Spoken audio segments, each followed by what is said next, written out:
What's up, guys? SuperPat98 here, and recently I have been thinking about a fantasy. What if there were more Star Wars films released back in the day, before the Disney takeover? Imagine if the original trilogy had 5 Star Wars films. And I think the fans would have liked that a lot better than only getting 3 chapters. Like, it's cool because we call it the trilogy, and it sounds so legendary as a title. The fact that it was a trilogy, it inspired other artists and filmmakers in the future to make a trilogy of their own. I've made my own trilogies in my comics that I draw with my characters. So it was inspirational, the fact that it was called the Star Wars Trilogy. They made the word trilogy 10 times cooler. But I love the Star Wars expanded universe from the 90s. And it had so many great and amazing ideas in there. I thought, as a fun experiment, this is my fantasy of how it would have been way better for fans if they did this instead. Okay, imagine the first Star Wars movie, right? 1977, classic. That stays the same. There's nothing that changes about A New Hope. 1980, you got The Empire Strikes Back. The Empire Strikes Back remains exactly the same. Nothing changes, okay? Everything's the same so far, right? Now, the next film, I'm going to say, is called Prophets from the Dark Side, or Prophets of the Dark Side, which is a title I'm taking from one of the Jedi Prince Expanded Universe novels. And I'm just taking the title because I think the title's cool. Not the ideas in the Prophets from the Dark Side book. I'm not using any of those, but just the title. So my idea is that there's 2 films in between Empire Strikes Back and Return of the Jedi. So Return of the Jedi is still the final chapter in the 5-movie saga. So the 3rd movie, Prophets of the Dark Side, the opening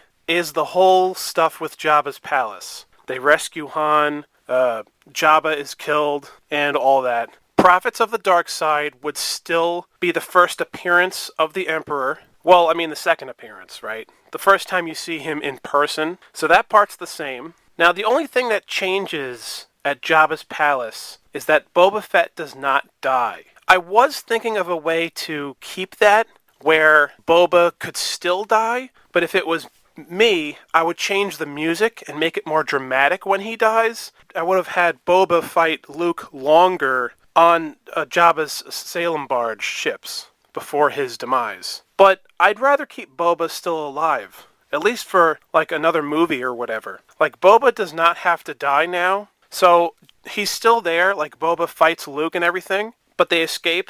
After they escape Jabba's palace, Luke, Han, Leia, Lando, Chewie, the droids, they go on another adventure. They go to a different planet. It's not Endor. The stuff with the Ewoks, that will all still happen in Return of the Jedi. But we just need to fill in the first part of Return of the Jedi instead of the stuff with Jabba.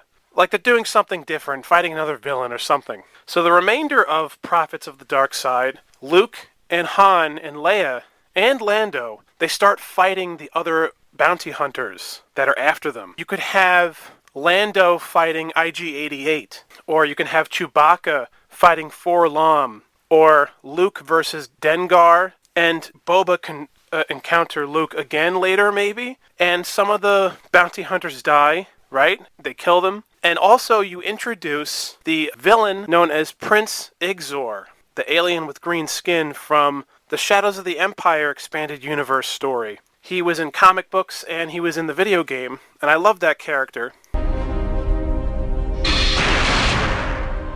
Your meeting with the Emperor went well as planned, Prince Shizor? Of course.